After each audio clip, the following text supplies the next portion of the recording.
2002년 한일 월드컵을 성공적으로 치른 대한민국. 해마다 수많은 관광객과 바이어들이 찾아오는 수도 서울. 그러나 한순간의 방심으로 대형각 호텔 화재와 같은 대규모 인명피해가 발생한다면 소중한 생명과 재산 피해뿐만 아니라 그동안 쌓은 국가 이미지의 커다란 손상은 물론 국가 발전의 발목을 잡는 또 하나의 손실이기도 합니다.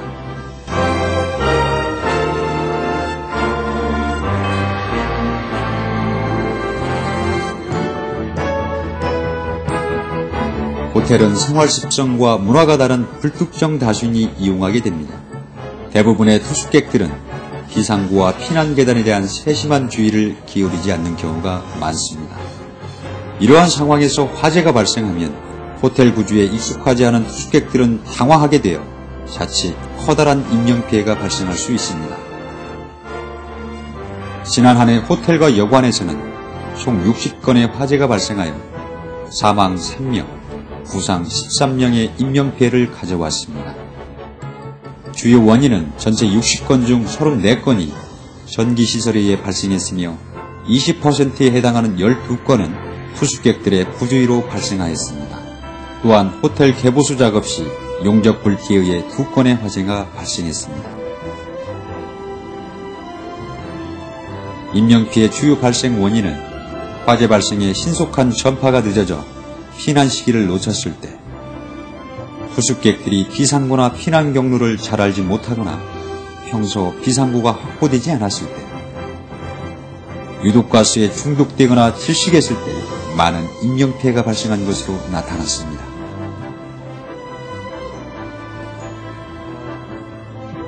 대형가 호텔과 부산대하호텔 화재의 사례를 통해 다수의 인명피해가 발생한 원인을 살펴보겠습니다. 전 세계 호텔 사상 전무후무한 최악의 참사였다. 서울 대형각 호텔 화재 현장입니다. 지난 12월 25일 아침에 발화해서 18시간 만에 진화된 이 불은 200명에 가까운 생방송된 18시간의 화재 현장은 세계의 이목을 집중시켰다.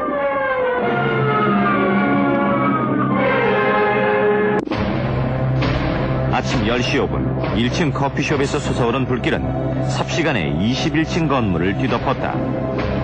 투숙객과 경호원 등은 필사적으로 탈출했지만 200여 명 이상이 불길에 갇혔다.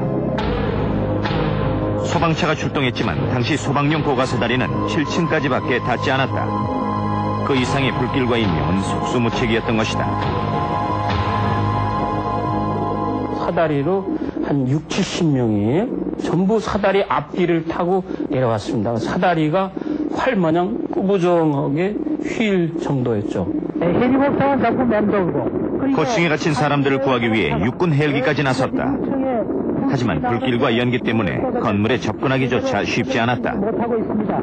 이제 막 경호보드로 보이는 빨간 세타의 청년 두 사람이 헬리콥터가 뒤에 던진 로프를 잡았습니다. 그 로프를 잡았던 종업원이 로프에서 미끄러져 떨어졌습니다.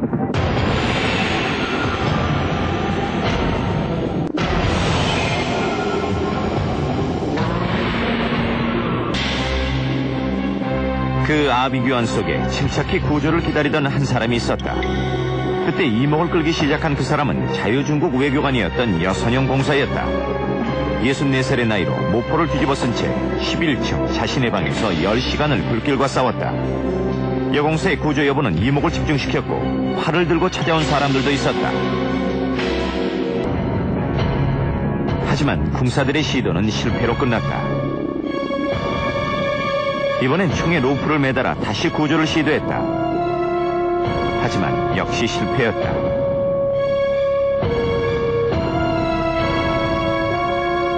여공사는 저녁 9시경에야 구출됐다. 하지만 병원에 옮겨 치료받던 중 사망하고 말았다. 불은 165명 사망자를 낳고 18시간 만에 진화됐다. 대형각은 우리나라 재난관리의 문제점을 보여준 상징적인 사건이었다. 화재 당시 우리나라엔 7층까지 닿는 32m짜리 사다리차가 단 한 대뿐이었다. 71년 당시 11층 이상의 고층 건물은 서울에만 98개. 건물은 올라가는데 화재 대비에는 속수무책이었던 것이다. 1급 호텔이었던 대형가게 소방시설은 전무했다. 내부는 인화성 내장재로 가득했고 옥외 계단도 없이 옥상은 자물쇠로 채워놓은 상황. 비상시에 탈출을 시도할 방법조차 없었다. 하지만 더 큰 문제는 10년 뒤 똑같은 화재가 다시 발생했다는 것이다. 장소만 부산의 대하호텔로 바뀌었다. 석유난로 관리 잘못으로 삽시간에 번진 불. 비상벨조차 울리지 않았다.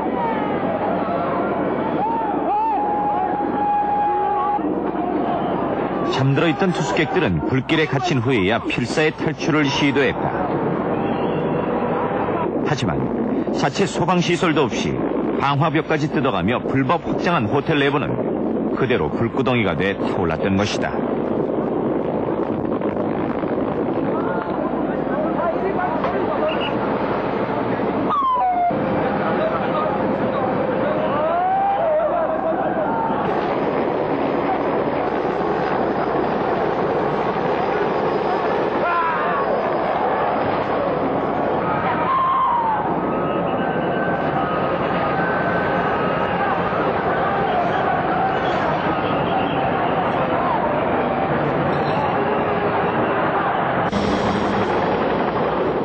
대하호텔은 한마디로 불법으로 짓고 불법으로 사용하고 있던 건물이었다.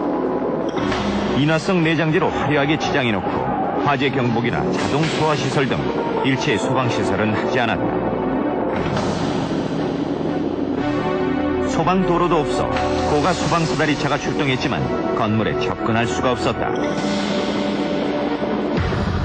대연가게 교훈이 무색했던 상황. 32명의 생명을 앗아간 대형 참사를 자초했던 것이다. 2002년 11월 11일 새벽 3시 50분경 서울 용산구 이태원동 크라운호텔에서 화재가 발생했습니다. 네, 지금부터는 이태원 크라운호텔 화재 사고 소식 전해드립니다. 한창 잠들어 있을 새벽 시간에 불이 나 투숙객들이 혼비백산, 대피하는 소동이 벌어졌습니다. 김양순 기자입니다.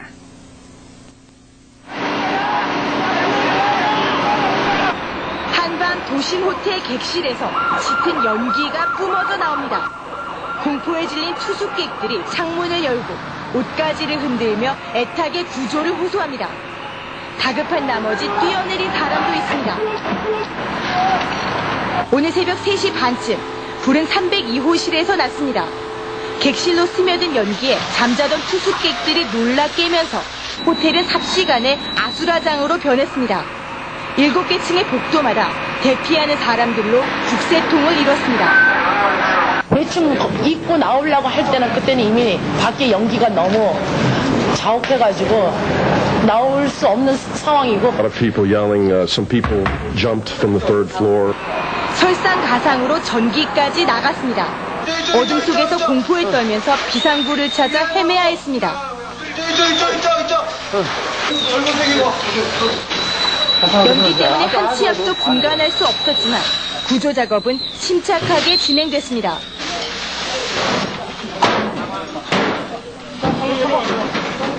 구조 작업은 1시간 만에 끝났고 나머지 투숙객들 200여 명도 무사히 대피했습니다. Felt the fresh air. It was like real happiness. Now I know what happiness is.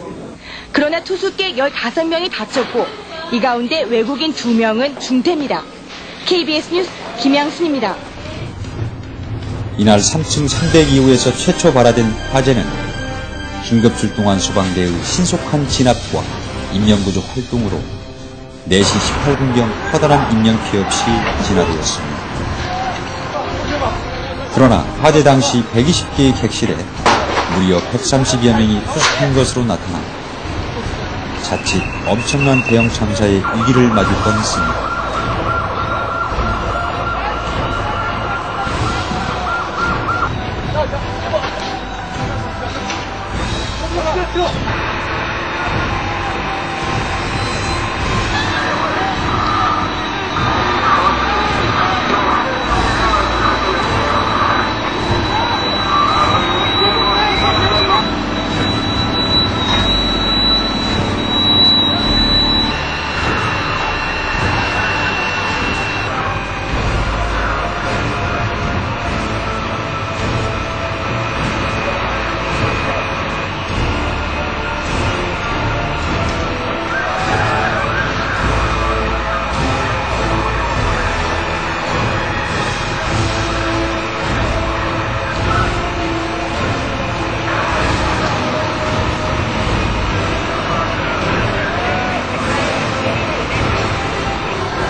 크라운 호텔 화재 사례에서 보듯이 호텔에서 발생되는 화재는 대형 참사 위험이 항상 우리 곁에 존재하고 있다는 사실을 여실히 보여주고 있습니다.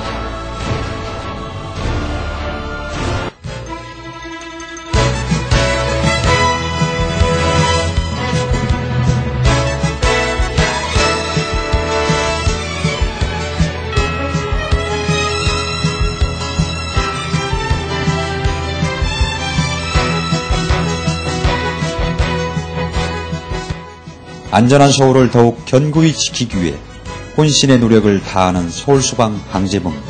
그러나 이러한 소방 관세의 노력보다도 화마로부터 내 직장, 내 가정은 내가 지킨다는 자율적인 소방안전 문화 정착이 더욱 절실할 때입니다.